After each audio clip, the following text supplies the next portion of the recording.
So how did we get here? Well, after the World Cup final during the ceremony, Luis Rubiales put his hands on either side of Jenny Hermoso's face and kissed her. Later on, during a live stream, she said she didn't enjoy it. Now, after fierce backlash from other football players, media, as well as Spain's own Prime Minister, Rubiales finally apologizes. He says, "I made a mistake," and adds, "Sorry for those who were offended." And yet that's not enough. On the 24th of August, World Football's governing body FIFA opens disciplinary proceedings against him in order to examine his actions.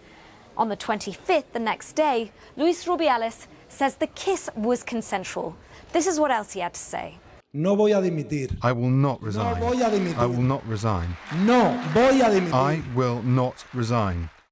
And yet that same day, Spain's government decides to open legal proceedings in order to suspend him.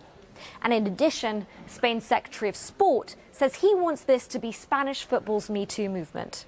Now, the player in question, Jenny Hermoso, speaks out. She says at no time was his kiss ever consensual. And yet the Spanish Football Federation doesn't take kindly to her words. They accuse her of lying and threaten legal action.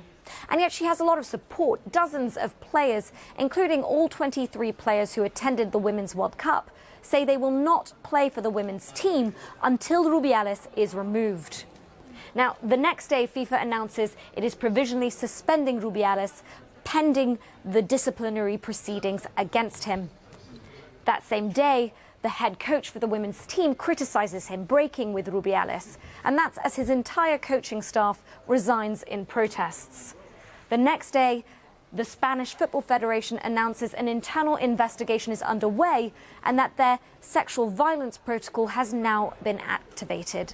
That's what takes us to the latest developments, where Rubiales' own mother says she's on hunger strike inside a church in protest at the manhunt against him, in her own words. And Spain's prosecutors say that a preliminary investigation is now underway in order to ascertain whether a crime of sexual assault has taken place.